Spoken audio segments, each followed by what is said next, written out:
Sige po. Kasi lumalabas kasi may nag-interview ang may-ari daw ng bahay, si Secretary Roque. Secretary Roque, sa inyo ba yung bahay na yun? Kaya nga po, nung sinabi nila na sinalakay ang bahay ko at may mga wanted na mga pogo bosses doon, ako po'y talagang nag-conclude na meron talagang pilit na naninira sa akin. Meron po akong interest sa korporasyon na may-ari ng bahay na yan.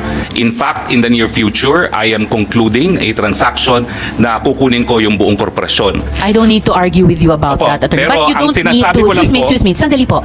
You don't need to tell the committee what the rules of the Senate are. Well, I'm just Please citing just po. answer our question. Actually, as Wala I po said yan. earlier, excuse Hindi me, po excuse siya me. po No, no, pwede. no, no, excuse Ma'am, me. excuse me No, kasi- no, excuse me, Attorney Roque. I'm sorry, madam, but I am a Yes, it's all resource right. person invited. Yes, you are. I Wait, was wait, asked let me to finish. answer. Yes, you Hindi ko already po answered in maintindihan, excess. Kapag gusto niyo Sandali akong po. tumigil, papatigil niyo kapag ako nag-explain.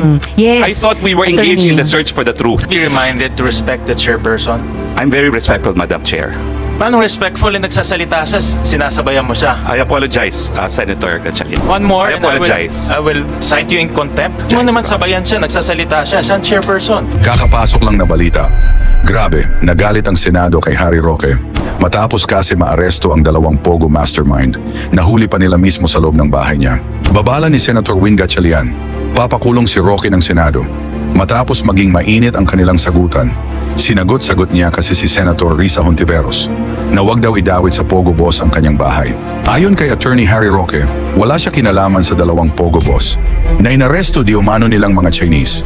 Pinapaupahan lang daw kasi ni Attorney Harry Roque ang kanyang bahay. Pero hindi daw siya protector ng Pogo Boss at hindi protector ng mga mastermind na Chinese.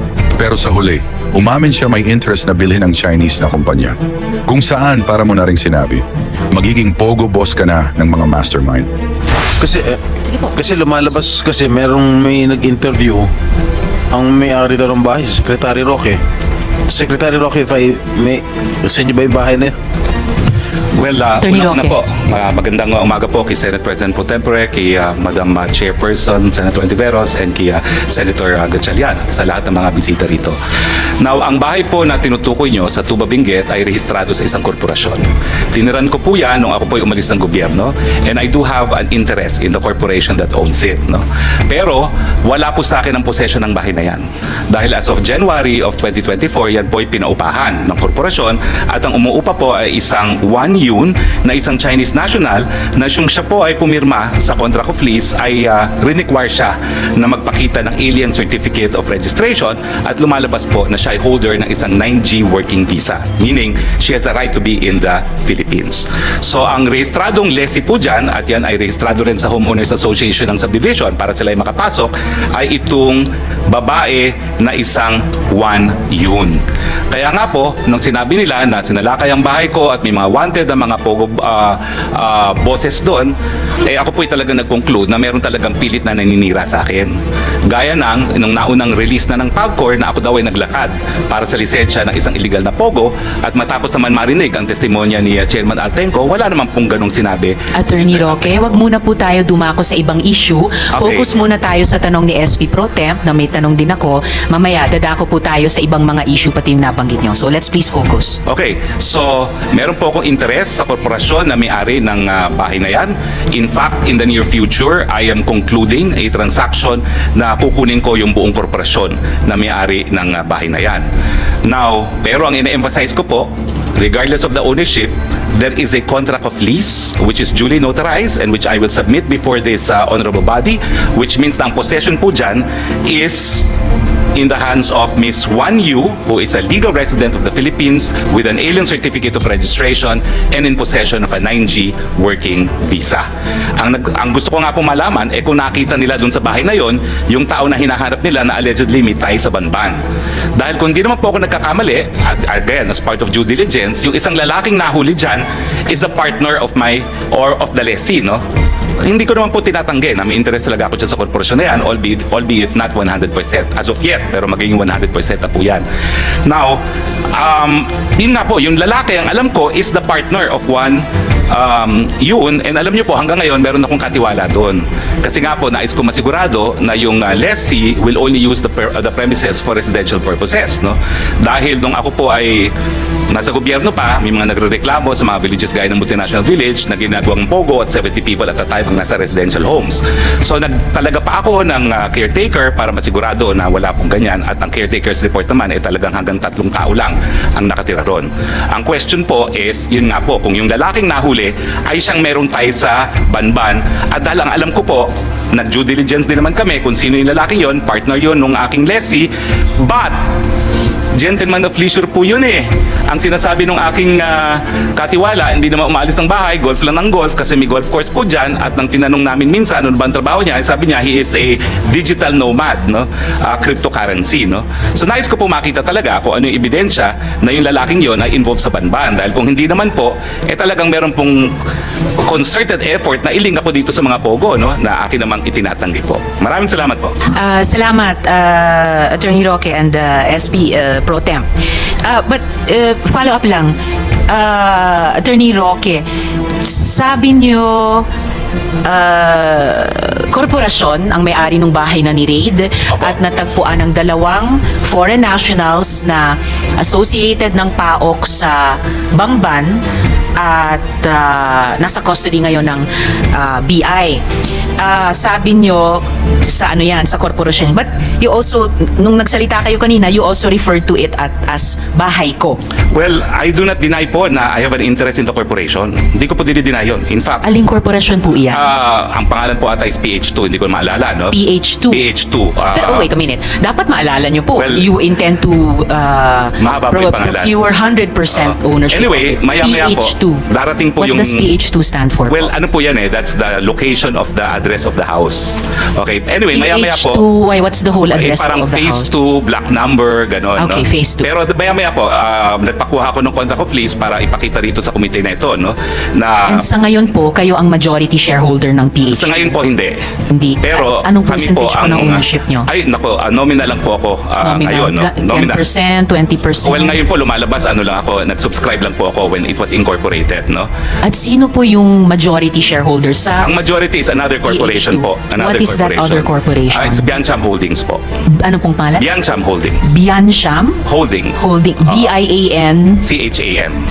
Bianchan Holdings. Yes, yes. Ganong kalaki yung majority? Lahat po yan Holding. sa Biancham Holdings.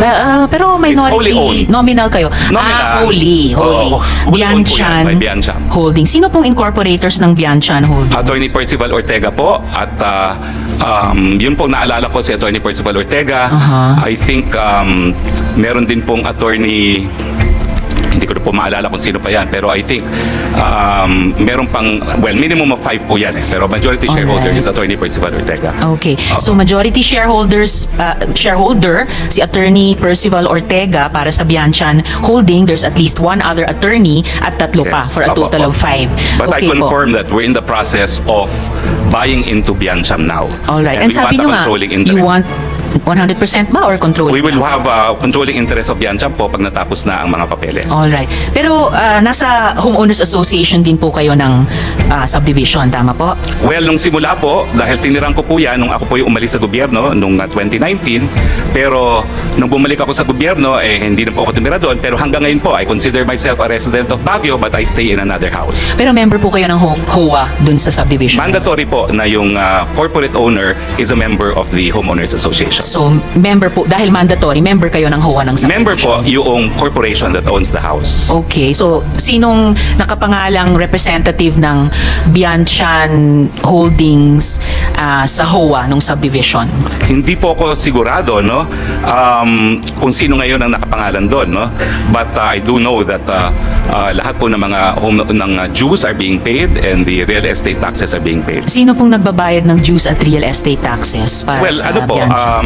it is also Biancham, no, that pays for it, no.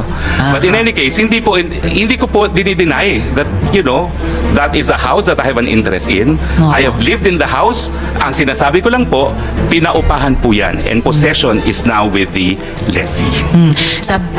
For the record, yung Bianchan Holdings, nabalita po dati na may partnership sa First Mariveles Holdings Corp o FBMHC na nag-apply for POGO license dati. Hindi po. I deny that. I deny that. You deny it. Okay. Yes, ang Well, we will ask application the po is proper... AFAP. Oo. is the Freeport Authority of Bataan. Okay, It we is will not ask with that. PAGCOR. All right, we will ask that sa present and possibly past PAGCOR chairs later. Wala po yung application at all with PAGCOR. Yes, well noted yung denial nyo. Itatanong. Pero POGO po siya. Hindi po. Hindi rin That's siya a real POGO. estate development company Real na estate. nag-apply po for accreditation sa AFAB pero hindi na po na-pursue.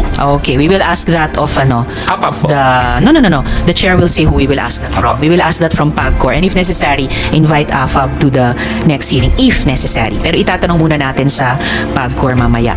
So, attorney, wala po kayong possession ng bahay pero may supervision dahil may bantay po May kayo bantay doon. Okay po. Well, isang observation sa kaninang pagtatanong, may layers ng ownership ng kumpanya ang bahay, pero lumalabas na kayo rin ito. Well, I've never denied that, and that's why I said that I have an interest in that house. But it has to be emphasized na for purposes of search warrants, they have to specify the registered owner ng bahay. Kaya nga po, una-una, dinideny ko po na na-raid yung bahay ko, dahil wala pong search warrant doon sa nangyari. Ang meron lang po, mission order at pag-aresto ng Bureau of Immigration sa 2 Chinese nationals. So, mission order po ang nag-cover ng raid. Hindi po raid. Apprehension po. Kasi ang raid po, wala pong search warrant at may abogado naman po yung mga foreigners na nakatira ron, hindi po sila pinapasok because under the Constitution and the Bill of Rights apply also to foreigners, hindi po sila po pwedeng pumasok na walang search warrant. Briefly, Attorney Roque, I'll leave you to just ask a related question sa BI. Mission order lamang daw ang dala at walang warrant. Can you educate a non law enforcer like me? Yes, Madam Chair. We confirm na during the arrest, the BI used the mission order. Wala pong search warrant. Walang warrant of arrest. Alright, so apprehended yung 2 tao at nasa custody ngayon ng PAOK. Yes, Madam Chair. Alright, salamat po. Back to Attorney Roque. Can I Yes, Madam confirm, can I confirm lang po na your wife, Ms. Myla Roque, is the managing director of Biancham since 2015 ayon sa annual report ng Pag-ibig. Well, she was with Pag-ibig and she was managing director of Biancham, but she resigned. She resigned. When po? I cannot remember exactly when, but as I said, we filed an application to be part of the AFAB property and we appended a feasibility study. Meron pong malicious report sa media making it appear na yun ang kinikita na namin.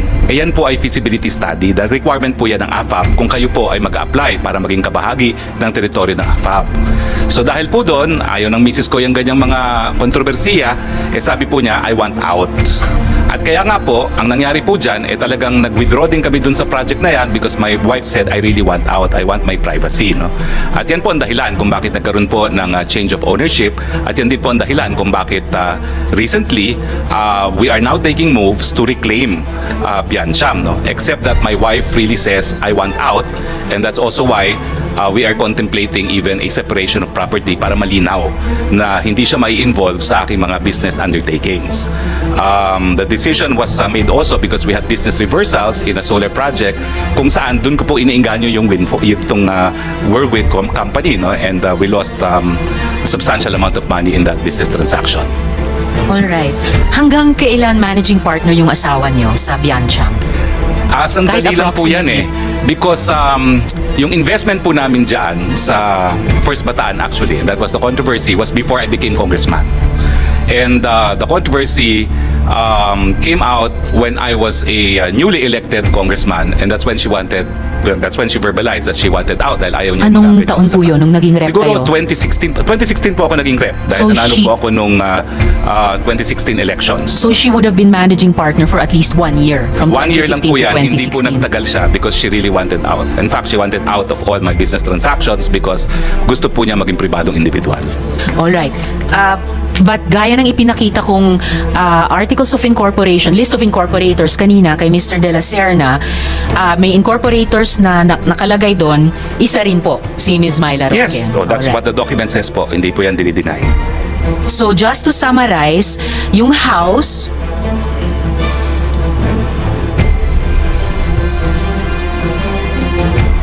Alright.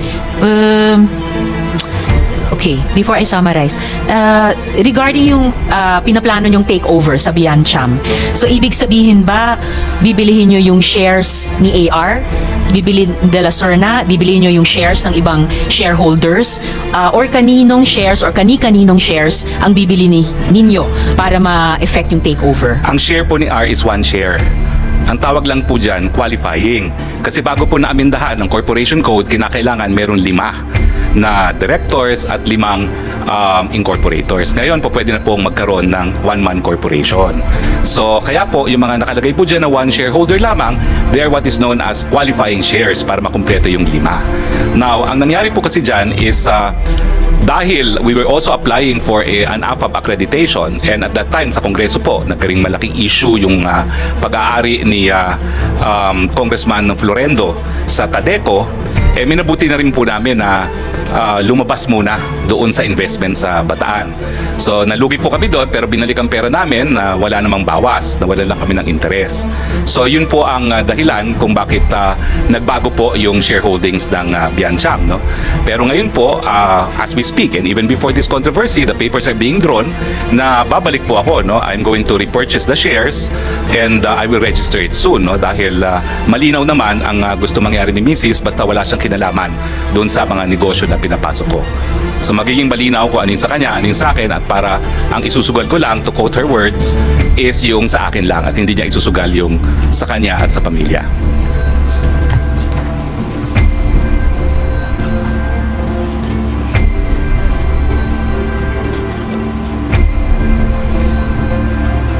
So, ibig sabihin po, i-buy out nyo sina Mr. De La Serna at yung iba pang shareholders para maging one-person corporation na yung Biancham sa inyo na po.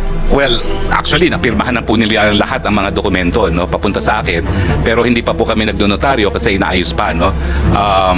So, hindi naman po one-man corporation yan. Dahil sa totoo lang, kukuha rin po ako ng mga partners. So, magkakaroon din po kami ng reallocation, pero mangyayari po ay babalik talaga po ako dyan. So just to summarize, yung bahay na naging subject ng mission order para ma-apprehend yung 2 tao na associated sa Pogo Hub sa Bamban, that house is owned by PH2. PH2 is owned by Biancham, and your wife was managing director for about a year of Biancham. Yes po. All right. Yes. So we will just do more research on that. And because it is owned by PH2, Madam Chair, corporation under the laws approved by Congress have separate personalities from the individuals constituting the corporation. Sige po. So those are my questions. No, sorry. So just to continue, Attorney Roque, so even after the testimonies of Chair Tenco and Attorney Fernandez, minimaintain nyo pa rin po ba na hindi kayo lawyer ng Lucky South 99 o kahit anong POGO for that matter? I confirm that 100%. And the reason po is, dala-dala ko po ngayon ng mga dokumento. Alam niyo po, ang attorney-client relations, kinakailangan po yan magkasundo ang partido. Because it is the highest fiduciary relationship. Kaya nga po yung tinatawag na attorney-client privilege, miski dito po sa Kongreso, hindi nyo mapapakontempt kapag na-invoke yan attorney-client privilege. At sa totoo lang Within po, certain limitations, of course. at sa totoo lang po, sana kinuha po ako ng Lucky Star na abogado. Bakit po? Dahil yung raid sa PORAC, unconstitutional po yan. Nag-raid po sila, kumuha sila ng warrant of arrest galing sa Bulacan judge outside of jurisdiction. Excuse me, sige. Well, Hindi natin ini-investiga yung raid. We are investigating Yes, the ma'am, but I'm POGO. just saying So, kasi- please just make your answer mabilis to lang this po. short kasi Yes. it was actually just a yes or no Ma'am, question. but ma'am, let us be fair because you have been insinuating I am a lawyer for Lucky South. That is why. Excuse me, the chair has not been insinuating anything. The chair and the members of the committee have been asking questions based on the testimonies, sworn testimonies of PAGCOR Chair Tenco, Attorney Fernandez of PAGCOR, and other resource persons. So the resource person will not impute any insinuation to the chair. Will please just answer the questions. The chair has given the resource person Okay, Your Honor, leeway then, to answer in the questions. interest of Please answer fairness, properly. may I be allowed to dispute then the statement of the prior resource persons. We will get to that in the Okay, course so of the question with again, the Madam Chair, is do you maintain na hindi kayo abogado ng Lucky South 99 or any POGO for that matter? I maintain as an officer of the courts and under oath before the Senate of the Republic of the Philippines that I have never acted as legal counsel for Lucky South 99 or for any other POGO. Alright. Pero tama naman pong totoo na nakipag-meeting kayo sa PAGCOR tungkol sa POGO sa PORAC. Yes or no Totoo lang po yun, nakipag-meeting ako, but as I said, ang aking kasama po ay kakilala ko bilang Whirlwind Corporate Secretary, and I have documents in my possession which I would like to submit now to the Senate. Yes, Kasi iba please po do yung that. usap-usapan Thank you. lang, iba kapag notaryadong dokumento. Okay. And definitely, yung pagtestimonya ng ibang mga resource persons ay hindi rin lamang usap-usapan at may mga sinasubmit ding dokumento. Otherwise, the committee would not bother inviting them again and again to Madam, hearings. Excuse me. I just like to ask the next question. So, ang topic ng mga meeting at pag-uusap nyo sa PAGCOR, and in fact, mga pag-follow up nyo sa PAGCOR, ay utang ng Lucky South 99 ng mismong POGO. Tama po ba? Tama po yun. Alright, salamat. So, hindi lang talaga Whirlwind, Lucky South 99 din. Pwede ba So, ako mag-explain? Pwede naman po. Okay, kasi po ang Whirlwind is not only the lessor, they're also the service provider. Now, I appeal now to the officials of PAGCOR. Siguro kayo po mag-explain kung anong ginagawa ng service providers, including Chair Andre Dominguez, because I had an opportunity to work Domingo with her. Domingo, no? Ang service providers po, sila talaga ang nagbibigay ng lahat ng kinakailangan ng mga POGO operators, kasi POGO operators po, lahat yan Chino. Hindi po yan nag-i-Ingles. Kaya nga po meron silang mga representatives sa PAGCOR. Dahil sila mismo, they have no ability to communicate dahil nag-establish na nga sila ng mga independent POGO hubs.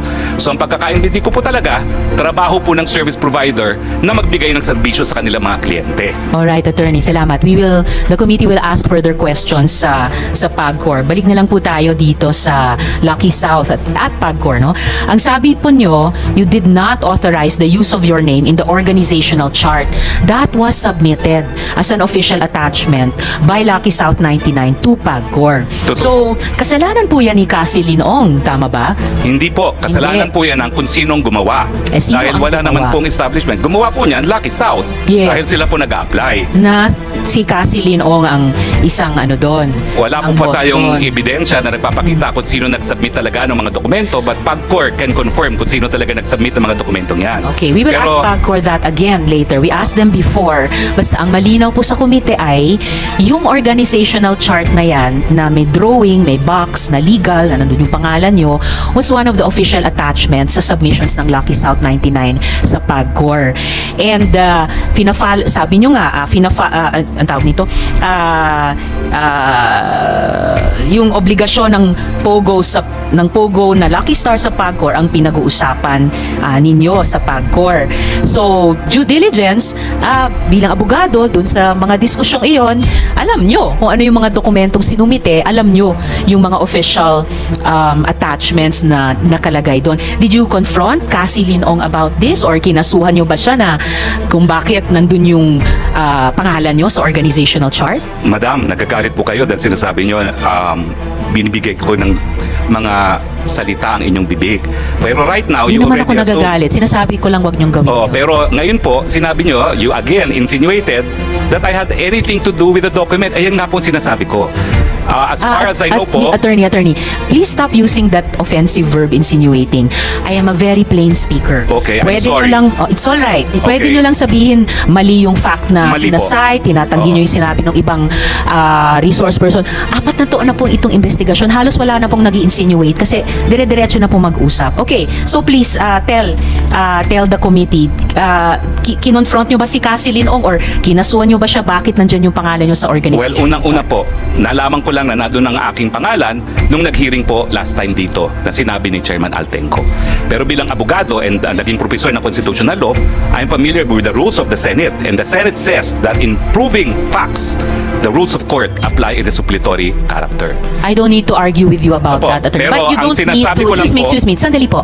You don't need to tell the committee what the rules of the Senate are. Well, I'm just Please citing just po. answer our question. Hindi My answer po is necessary. that document is only evidence of its existence. Pero para patunayan po po yung katotohanan na nakalasaad sa dokumentong yan, dapat meron pong testigo na nakakita ng ginawa yung dokumentong yan, o di naman kaya testigo ng gumawa ng dokumentong yan, o di naman kaya yung testigo na pumirma ng dokumentong yan. Actually, At as wala I po said yan, earlier, excuse hindi me, po excuse siya me. po No, pwede. excuse Ma'am, me. excuse me No, kasi... no, excuse me, Attorney Roque. I'm sorry, madam, but I am a it's all resource right. person invited. Yes, you are. I was Wait, asked let me to finish. answer. Yes, you Hindi ko already po answered in maintindihan, excess. Kapag gusto niyo Sandali akong po. tumigil, papatigil niyo kapag ako nag-explain. Yes. I thought we were engaged in the search for the truth. Oh, definitely we are. Attorney Roque, what I'm saying, yes, and Sherwin. Attorney Roque, please be reminded to respect the chairperson. I'm very respectful, Madam Chair. Paano respectful yung nagsasalita siya, sinasabayan mo siya? I apologize, Senator Gatchalian.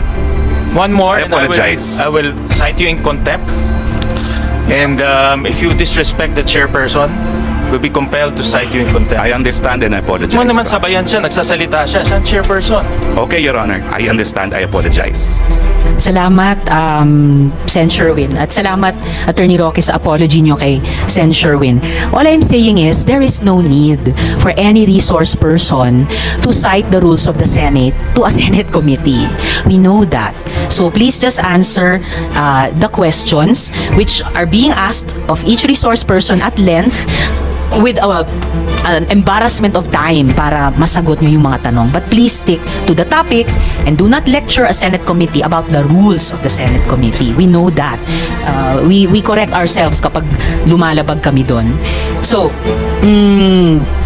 I suppose your answer is hindi kayo nagreklamo kay Cassie Leong at hindi nyo siya kinasuhan kung bakit nandun yung pangalan nyo sa chart.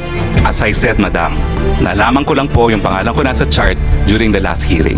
Ang sinasabi ko po under oath as an officer of the court, hindi ko po inauthorize ang paglagay ng pangalan ko doon. Wala pong kinalaman sa paggawa ng dokumentong yan at wala pong kahit anong testimonya sa kahit sino na gumawa ng testimonya na nagsasabi na pumayag po ako. And I deny that under oath. Alright. And sa interview nyo naman po kina Ted Filon at DJ Chacha, inamin nyo, quote, dinulog sa akin yung problema ni Cassie yung nangyari sa Lucky South. So mula mismo sa bibig ninyo, interes ng mismong Pogo ang miniting at fina-follow up nyo o inaareglo sa PAGCOR. Kasi nga po, si Cassie ay service provider ng Lucky South.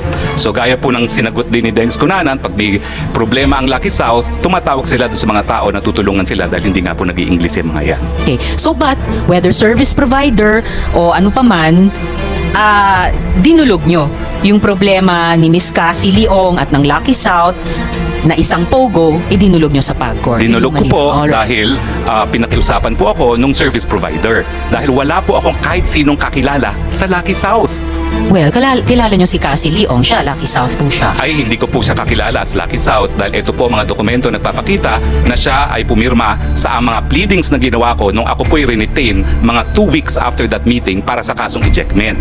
Kaya nga po paulit-ulit ako, hindi po nagtagal matapos yung meeting na yon, dinulog po sa akin itong mga kaso. At 3 kaso po yan at lahat po ito ngayon isusumiti ko sa ating komite Salamat. na nagpapatunay po na ang aking kliyente sa mga kasong ito ay Will Win at ang pumirma po ay si Cassie Ong bilang Corporate Secretary. Madam, I'm now turning over these documents and this consists of number 1, ad cautela motion to quash or recall writ of execution filed before Branch 114 of the Regional Trial Court of Angeles City, omnibus motion for its manifestation, entry of appearance, and second manifestation, remand of the case to MTC, filed before the Municipal Trial Court of Porac, Pampanga, both of which contain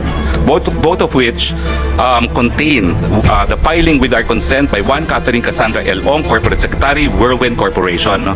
And of course, the third one is a petition for annulment of judgment with application for temporary restraining order and writ of preliminary injunction, docketed as CA GR number 18013, filed with the Court of Appeals, also bearing verification and consent signed by Cassandra L. Ong as Corporate Secretary of Whirlwind Corporation.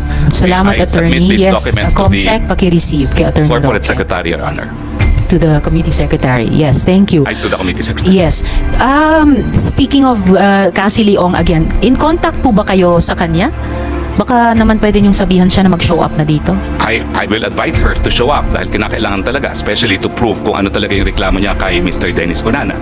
Salamat. At kung nasa Singapore na siya, malapit lang naman mag-fly back. Ngayon, attorney, Lucky South 99 has had issues of criminality and illegal activity since 2021, and yet pinacilitate nyo itong problem-solving session sa PAGCOR. Bakit? Ma'am, ang totoo po dyan ay again, PAGCOR should be the one to clarify this. Yung na-in-trouble po dyan is a sub-licensee. Dahil tinanong ko po si Cassie dyan. Yung panahon po na meron pang sub-licensee at mother's title po, mother license ang Lucky South, ang na-in-trouble po dyan ay hindi po doon sa Porac. Doon po siya sa Friendship Highway. So it is a Saan po yun? sub-licensee. Anong pangalan Ang at Friendship saan? Highway po ay it's also in Angeles City, no, not in Porac anymore. Pero yan pong na-raid is not the Porac facility. It is a different location, a sub-licensee of Lucky Ano South. pong pangalan ng sub-licensee? Ay pareho naman po lahat yan eh.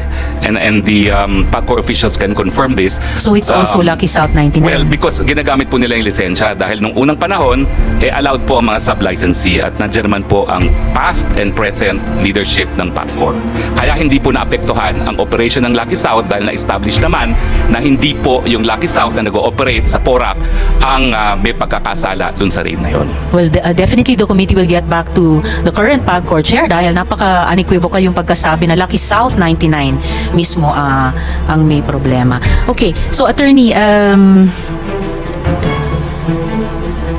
so ayaw nyo mang amining abogado kayo ng Pogo, malinaw na abogado naman kayo ng taga-areglo ng Pogo. O, Pwede bukod naman pa po dyan, yan. excuse me attorney, sandali po. Bukod pa dyan, ang pag-areglong ginawa nyo sa PAGCOR nangyari noong 2023. Pero gaya ng nabanggit ko kanina, noong 2022 pa lang, ni-raid na ang Lucky South 99 dahil sa human trafficking. At hindi po isang sub-licensee ng Lucky South sa Friendship Highway o kahit saan pa man, but yung Lucky South dun sa Porac. Ito po ang tanong ko, sa kabila ng lahat ng yan, at kahit alam yung trabaho ng Whirlwind na protektahan ang interes ng Pogong may track record ng kriminalidad, umayag pa rin kayong maging abogado nila. Tama po ba? Tama po yun kasi wala naman akong nalaman na merong raid noong 2021. Kasi na-meet ko na lang po sila tapos ng eleksyon. Na-meet ko na sila nung bumalik na ako sa aking private practice 2022 at hindi ko naman sinusubaybayan kung sino talaga yung mga na-raid ng 2021.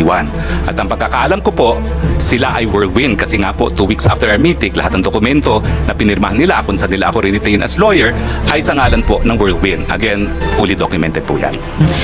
So pero ang nasa likod ng isip ko kasi yung pagpulong nyo ni Cassie Leong ng Lucky South 99 sa PAGCOR. So